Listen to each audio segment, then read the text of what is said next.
Good evening everyone and welcome to this channel. तो आज की इस वीडियो में हम बात करेंगे पैलेंटियर टेक्नोलॉजी के बारे में, जो एक ऐसा स्टॉक यूएस में लिस्टेड है और 2023 से इस स्टॉक में बहुत बड़ी तेज़ी देखी गई।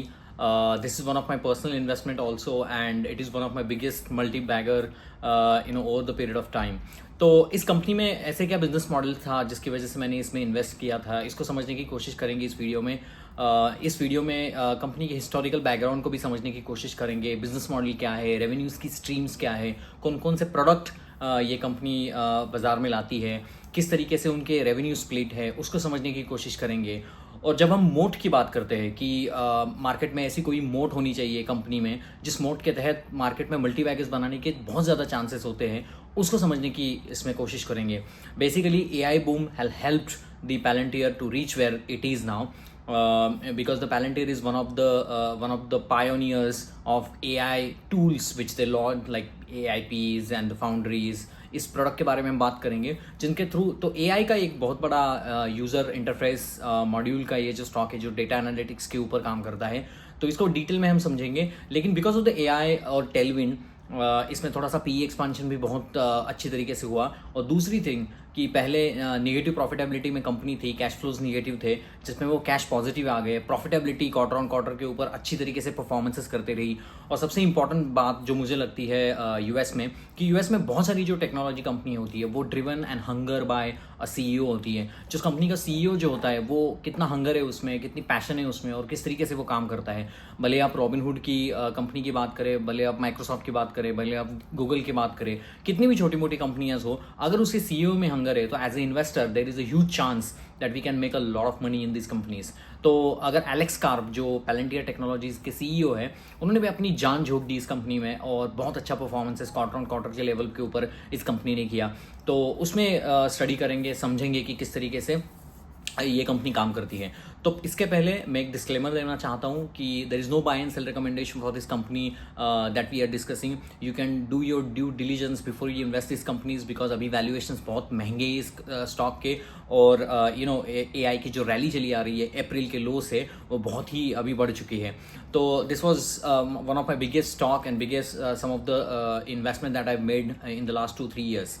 तो जैसे मैं अपने बहुत सारी वीडियोस में बताता हूँ, टेक्नोलॉजी में एक ऐसा पुश होता है कि जहाँ पर EPS की ग्रोथ मल्टीफोल्ड हो सकती है, स्केलेबिलिटी के ऑप्शन हो सकते हैं, इसलिए वो कंपनियाँ आपको यूएस में ज़्यादा मिलती हैं इंडिया के कंपैरेटिवली। ऐसा नहीं है कि इंडिया का मार्केट खराब है या ऐसी कोई बात है, लेकिन अगर टेक्नोलॉजी में आपको इन्वेस्ट करना है तो US is the best play. और AI जिस तरीके से आगे बढ़ रहा है उस तरीके से आपको यूएस में इन्वेस्टमेंट करनी है। तो there are so many companies, obviously the valuations are high, if you get any dip then it's better to buy because 3-4 साल के लिए AI इंफ्रास्ट्रक्चर में, GPU में जो कंपनियां काम करती है, एनवीडिया का परफॉर्मेंस आप देखो, पैलेंटियर का परफॉर्मेंसेस आप देखो, NBIS का परफॉर्मेंस आप देखो, माइक्रोसॉफ्ट का परफॉर्मेंसेस आप देखो। तो जो कंपनियां इस AI के बूम में अच्छी तरीके से इन्वेस्ट कर रही है, इंफ्रास्ट्रक्चर्स में अपने अच्छी तरीके से डील वो बना पा रही है, वो कंपनियां आगे बढ़ रही है।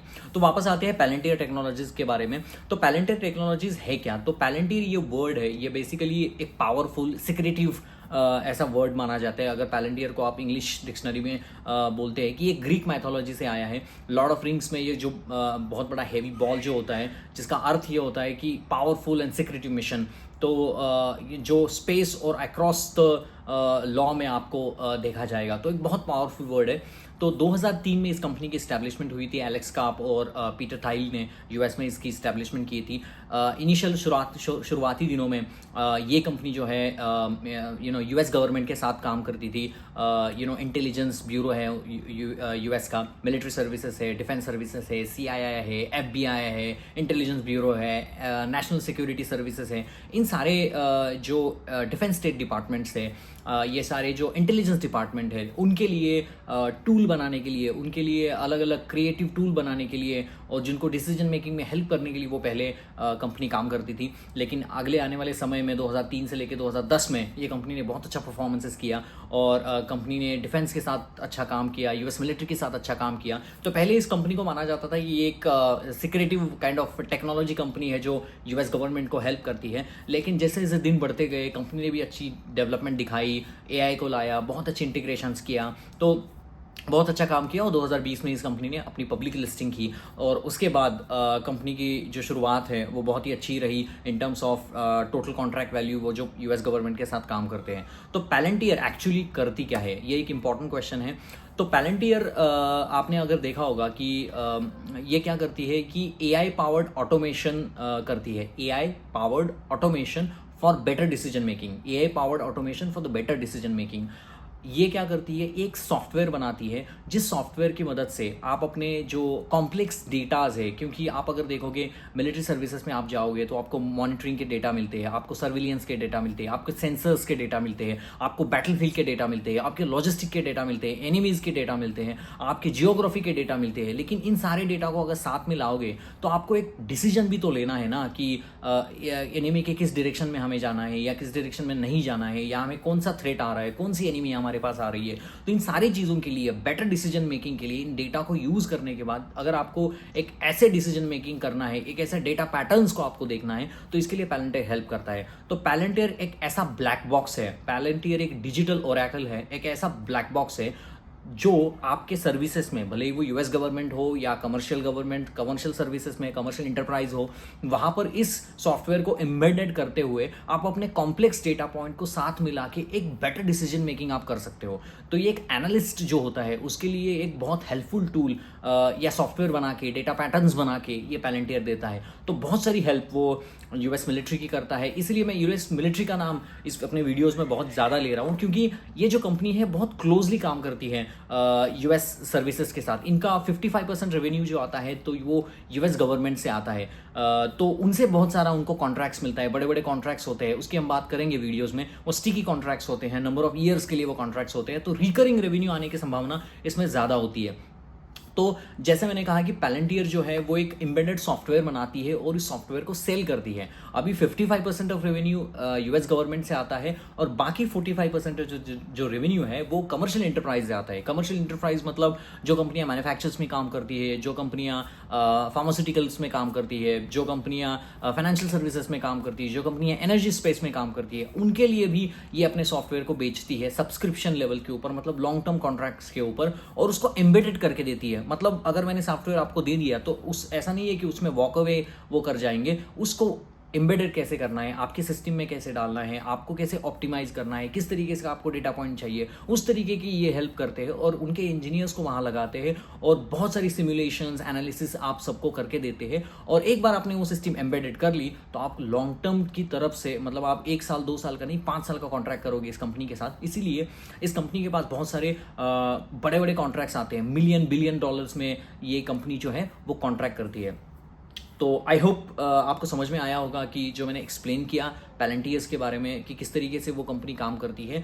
तो मतलब कॉम्प्लेक्स डेटा पॉइंट को आपको बेटर डिसीजन मेकिंग के लिए सॉफ्टवेयर बनाने का ये काम कंपनी करती है। तो बेसिकली इनके 3-4 प्रोडक्ट्स हैं सॉफ्टवेयर के बारे में। पहला तो इनका प्रोडक्ट है गोथम करके। तो गोथम ये जो सॉफ्टवेयर है वो basically US secret services, intelligence bureau, उनका एफबीआई हो गया या एनएसए हो गया, उनके साथ काम करता है। तो उनके पास जो डेटा पॉइंट्स होते हैं, सर्वेलेंस आया हो, सेंसर्स आया हो, बैटलफील्ड ग्राउंड इंफॉर्मेशन आई हो, तो इसको इंटरसेप्ट करके उसको यूज़ करके उनको फ़ायदा दिलाने का काम ये करती है। तो ये बेसिकली गोथम करके इनका जो सॉफ्टवेयर है, ये बहुत पुराना सॉफ्टवेयर है, जहाँ से उनकी शुरुआत हुई थी, जहाँ से गवर्नमेंट के डिफेंस इन्वायरमेंट को, डिफेंस को बहुत हेल्प होती है।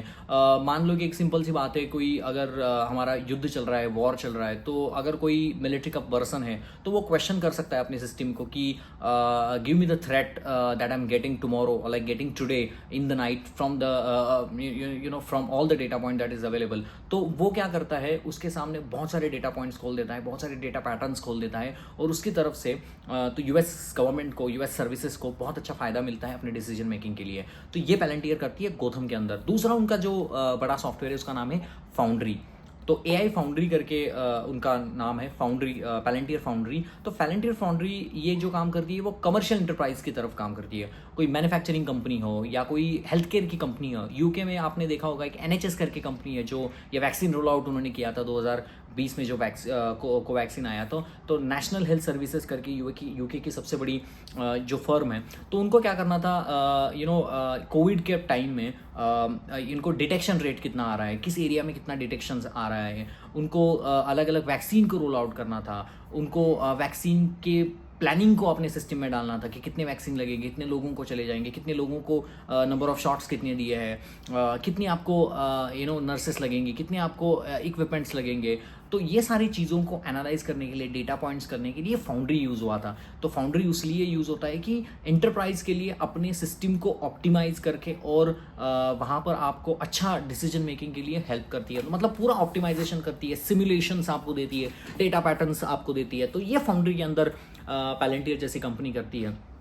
तीसरा जो उनका विंग है वो है अपोलो। तो अपोलो ये जो है वो आपका डेटा इंजन की तरफ काम करता है, डिलीवरी इंजन की तरह काम करता है। मतलब आप देखो कि पैलेंटियर जो है अपने डेटा पॉइंट्स को, कॉम्प्लेक्स डेटा पॉइंट्स को स्मार्टर तरीके से, एक्यूरेट तरीके से और बहुत सिक्योर तरीके से इन सारी चीज़ों को करता है। तो मतलब मान लो कि अपोलो एक ऐसी वॉल है जिसके अंदर यूएस गवर्नमेंट को अगर कोई काम करना है, कोई सीक्रेट मिशन लॉन्च करना है, तो वहाँ पर आपको बहुत सारे सॉफ्टवेयर अपडेट्स लगते हैं। वो सिक्योर तरीके से सॉफ्टवेयर अपडेट हो without compromising a complex data point, क्योंकि वो सीक्रेट सर्विसेज होते हैं। कॉम्प्लेक्स डेटा पॉइंट्स को आप बाहर नहीं जाने देना चाहते हैं, पब्लिक्स में हो या किसी दुश्मन के पास। तो इन सारी चीज़ों को वॉल के अंदर लाने का काम उनका ये सॉफ्टवेयर करता है अपोलो। तो अपोलो इनका जो प्रोडक्ट है ये basically a delivery engine. It's like a wall behind those activity that is getting happened inside of the wall.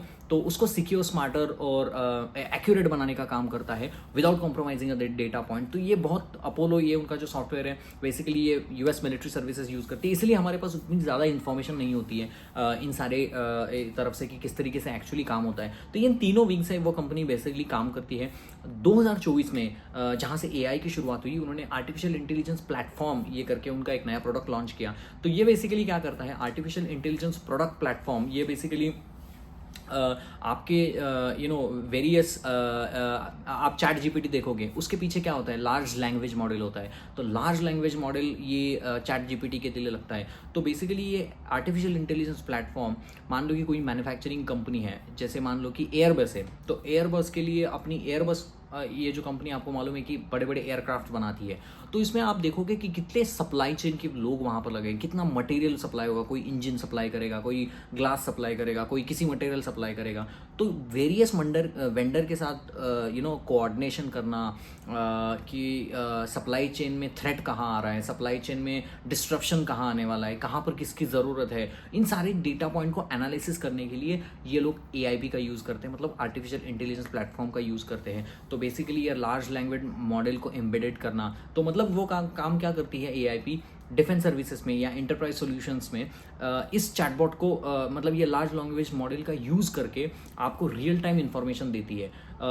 एक सिंपल एग्जांपल लेते हैं कि अगर आप किसी एंटरप्राइज में काम कर रहे हो और आपको Q4 का क्वार्टर आने वाला है और आपके पास एक बहुत बड़े प्रोजेक्ट्स है, आपको रेवेन्यू करना है, इस कंपनी का रेवेन्यू इनवॉइसिंग करनी है और आपको लगता है ये प्रोजेक्ट Q4 में कंप्लीट होना ही होना है, तो आप एक सिस्टम को क्वेश्चन पूछ सकते हैं कि हाँ, मेरा इस प्रोजेक्ट्स में मेरे सप्लाई चेन के कितने कोऑर्डिनेट्स है, सप्लाई चेन्स में कहाँ पर मुझे डिस्ट्रप्शन लग रहा है, कहाँ पर मुझे चैलेंजेस लग रहे हैं, कहाँ मुझे इंप्रूव करना चाहिए, कौन सी ऐसी सप्लाई चेन की गद्दी है जो पीछे चल रही है। क्योंकि आपको देखा होगा अगर बड़ा कोई प्रोजेक्ट्स है तो वहाँ पर आपको वर्कर्स लगते हैं, मटेरियल्स लगता है, डिफरेंट आइटम्स लगते हैं। तो बहुत बड़े प्रोजेक्ट्स में बहुत सारी चीज़ें होती है। इन सारी चीज़ों को साथ में लेके आने के बाद ही आपका प्रोजेक्ट सक्सेसफुल होता है। अगर आपको Q4 के एंड में कोई आपको प्रोजेक्ट डिलीवर करना है अपने क्लाइंट को और अगर आप उसके बीच में लगे हुए हो और आपके पास वेरियस वेंडर के पास आपको बहुत सारी चीज़ें करनी पड़ रही है, कोई ह्यूमन इंटरफेस आता है, फ़ोन करता है, बोल रहे ये कहाँ है, वो कहाँ है, इसके अलावा अगर आप सिस्टम में उस डेटा पॉइंट में डाल दो तो ये सिस्टम खुद ही आपको बता देगा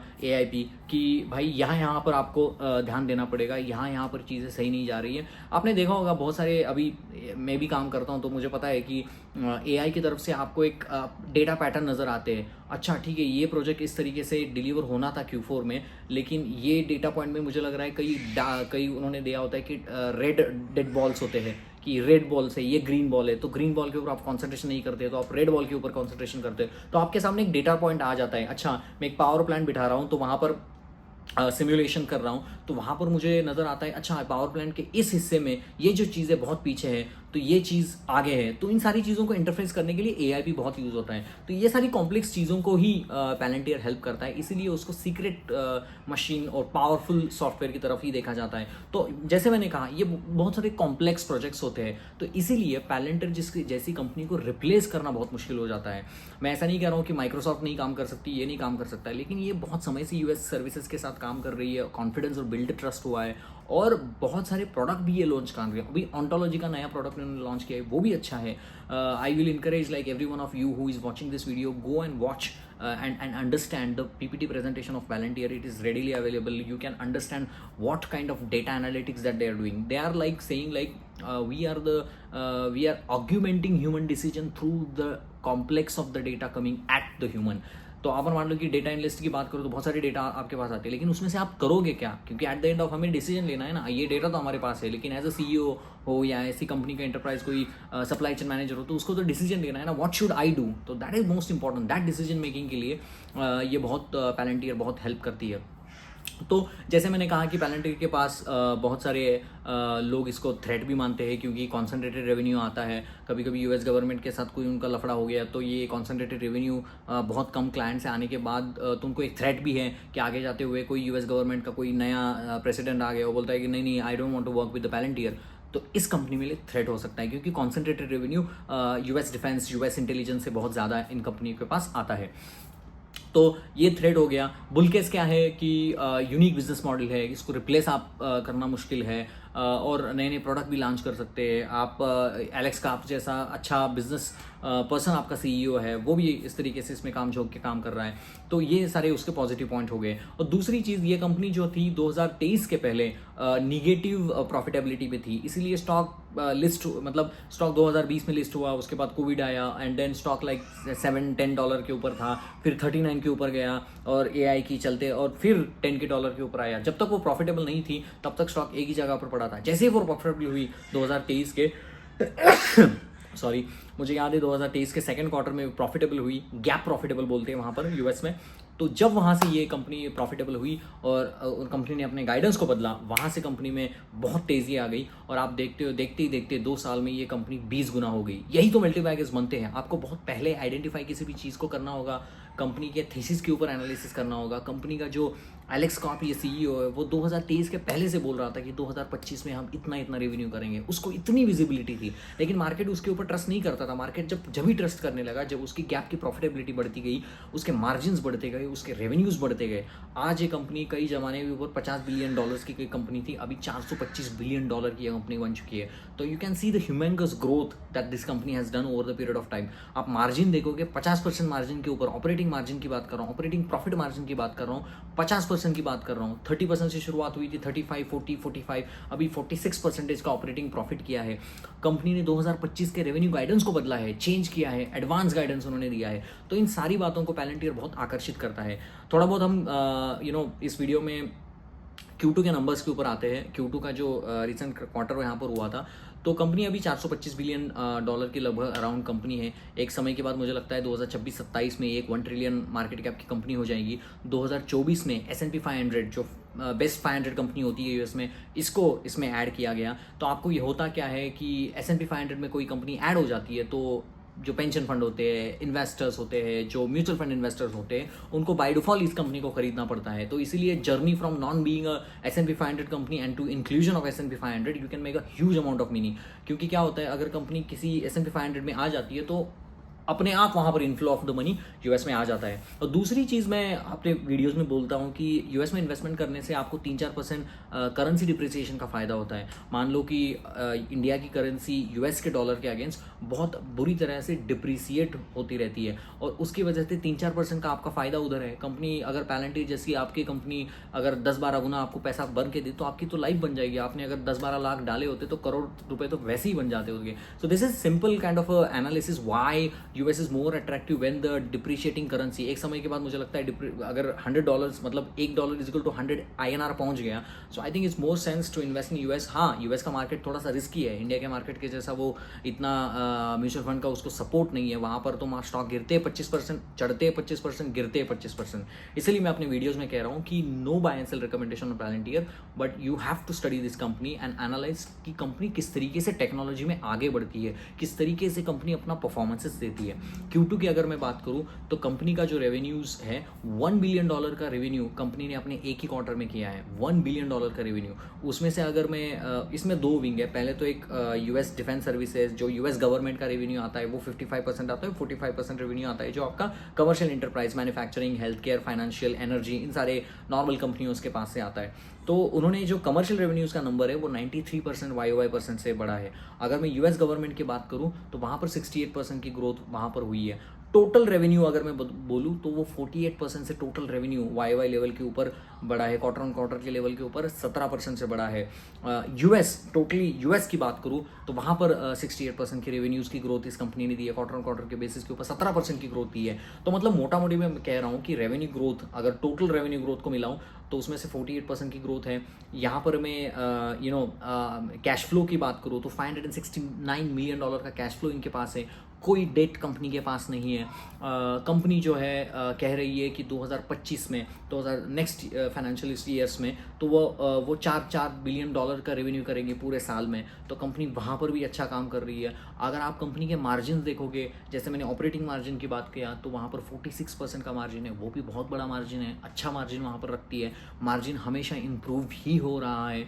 और इनका जो अभी यूएस गवर्नमेंट से जो उनको रेवेन्यू आता था वो स्टैग्नेंट है 50-55% का, लेकिन कमर्शियल रेवेन्यू अभी बढ़ रहा है, जिसके तहत टोटल रेवेन्यूज़ भी 50% से ग्रो हो रही है। कंपनी ने कहा है कि वो जाके $493 मिलियन का प्रॉफिटेबिलिटी करेंगे। मतलब इस क्वार्टर में $1 बिलियन का रेवेन्यू किया और $464 मिलियन का प्रॉफिट किया। वो बोलते हैं कि 2025 में, मतलब सॉरी Q3 2025 में $493 मिलियन का वो प्रॉफिटेबिलिटी करेंगे। तो वहाँ पर भी उन्होंने गाइडेंस को ठीक रखा है। मार्जिन बहुत अच्छे तरीके से जा रहे हैं एंड जिस तरीके से परफॉर्मेंसेस वो अच्छी तरीके से कर रहे हैं वैसे वैसे कंपनी भी अच्छा काम कर रही है। तो आपको वो रिजल्ट्स में भी दिखता है। कंपनी की EPS ग्रोथ अगर मान लो कि तो वो भी अच्छी तरीके से वहाँ पर हो रही है। उनके रूल ऑफ 40 करके एक फॉर्मूला होता है, वो आप देख लो, वहाँ पर 94% इनका आता है। एनवीडिया के बाद इनका ही नंबर है। तो वहाँ पर भी कंपनी अच्छी परफॉर्मेंसेस कर रही है। कंपनी की जो टोटल कॉन्ट्रैक्ट वैल्यू है वो $893 मिलियन की है। और कंपनी के पास जो रिमेनिंग ICV वैल्यू है, TCV वैल्यू है, वो भी बहुत बड़ी लंबी है, 145% से वो बड़ी है। तो मतलब टोटल कॉन्ट्रैक्ट वैल्यू जो होती है कि लंबे लंबे कॉन्ट्रैक्ट्स होते हैं, 5 मिलियन के जो कॉन्ट्रैक्ट्स होते हैं और 10 मिलियन के जो कॉन्ट्रैक्ट्स होते हैं। 5 मिलियन के कॉन्ट्रैक्ट में 46% से इंक्रीज हुआ है, 10 मिलियन के कॉन्ट्रैक्ट में कुछ 40% से इंक्रीज हुआ है। तो बड़े बड़े लॉन्ग टर्म कॉन्ट्रैक्ट ये कंपनी काम करती है, स्टिकी सब्सक्रिप्शन लेवल के ऊपर को काम करती है। अगर लॉन्ग टर्म कॉन्ट्रैक्ट है तो इनकमिंग रेवेन्यू जो है वो उसको प्रेडिक्ट करना बहुत आसान हो जाता है, क्योंकि आप एक ही कंपनी के साथ काम कर रहे हो। तो उनके साथ भी काम किया है। एक कंपनी है यूएस में, फैनी मे करके, वो ये मॉर्गेजेस के फ्रॉड को रोकती है, मॉर्गेज फ्रॉड में काम करती है। वो पैलेंटियर उनको हेल्प करता है कि वो फ्रॉड को कैसे रखे। बायर होता है, सेलर होता है, उसमें टैक्स इम्प्लीकेशंस होते हैं। इन सारे डेटा पॉइंट को सामने ला के पैलेंटियर उनको हेल्प करता है कि फ्रॉड को कैसे रोके। यूएस सर्विसेज के साथ ये अच्छा काम करती है। और Alex carp is my hero. I mean if someone ask me what insights, like what excite me to look into the Palantir, not their revenue, not what they do, it's because of Alex Karp. You just listen to this man and the kind of clarity that he has, because Palantir के पास बहुत attack होते रहते हैं कि you are a secret service agent to US government, you are having a bribe and corruption and all of that things, but these are all nonsense things. Alex always is saying like we do ethical work, we do long term projects, and we are helping human augmented data analytics processes. तो hope आपको ये in general video पसंद आया हो पैलेंटियर्स के बारे में। ये सबसे बड़ी मेरी इन्वेस्टमेंट थी। मैंने बहुत सारा पैसा यहाँ से निकाल चुका हूँ because of the valuations was getting high. No buy and sell recommendation as usual, but one thing I learn from these kind of companies, अगर आपको इंडिया में इन्वेस्ट करना है आप इंडिया में इन्वेस्ट करो, आप यूएस में इन्वेस्ट करना है यूएस में इन्वेस्ट करो। लेकिन सबसे इंपॉर्टेंट बात को मत भूलना कि आपको ऐसे कंपनी में इन्वेस्ट करना है कि जहाँ पर स्केलेबिलिटी अच्छी हो, जहाँ पर मुझे लगता है कि 5 साल बाद 6 साल बाद ये कंपनी किस तरीके से आगे बढ़ेगी। हमने देखा था 50 बिलियन $100 बिलियन की कंपनी है, एक समय के बाद अभी 2 साल में $400 बिलियन की कंपनी बन गई. I am expecting this company to go like $1 trillion company. So आपको एक एम होना चाहिए. आप 5,000 मार्केट कैप की कंपनी लेते हो इंडिया में, वो हाउसिंग फाइनेंस में काम करती हो, आपको लगना चाहिए कि हाँ ये कंपनी जाके 1 लाख मार्केट कैप होगी तभी जाके आपको फायदा होगी. You want to see your company to be added in Nifty 50, you want to see like added in bank Nifty. अगर आपके पास वही वैसे स्टॉक है तो जाके आपका पैसा बनेगा, जहाँ पर स्केलेबिलिटी होनी चाहिए. और उसके लिए आपको प्रमोटर भी अच्छा चाहिए. प्रमोटर के पास भी उस तरीके से गट पावर चाहिए कि जो मतलब बहुत अच्छा काम करे, दिन रात आपके लिए काम करे, इन्वेस्टर्स के लिए काम करे. So then I think your probability to increase probability to increase your ethics of the investing getting higher. कोई कंपनी लॉस मेकिंग कर रही है, कैश फ्लो अभी के नेगेटिव है, मतलब उसमें इन्वेस्ट करना that's not the right thing. But you have to see like what company is progressing quarter on quarter. इसलिए क्वार्टर ऑन क्वार्टर कंपनी को एनालिसिस करना बहुत इंपॉर्टेंट रहता है. I have learn a lot last 2-3 years from the US investing. I have a lot of people who I learn always all the time from various social media platforms and all, and I think it's all about the learning, because at the end of the day nobody is perfect. You can lose the money that you gain also, but you need to be very vigilant what the company is doing, and you should have that hunger and passion to get the board across. थोड़ी emotional story होगी, but I think hope you like this video about the Palantir. If you have any doubts about it, then please let us know. Company अभी valuations high के ऊपर है, so don't go and just buy it. No buy and sell recommendation. So improve yourself, find and analyze. There are so many companies available, so you can invest and learn from it. So hope you like this video. Please like, share and subscribe. इससे मुझे motivation मिलती है, मुझे help मिलती है कि ऐसे अच्छे वीडियोस आपके सामने लाने के लिए. So मिलते हैं नेक्स्ट वीडियो में. तब तक thank you very much for listening this one, and have a nice day guys.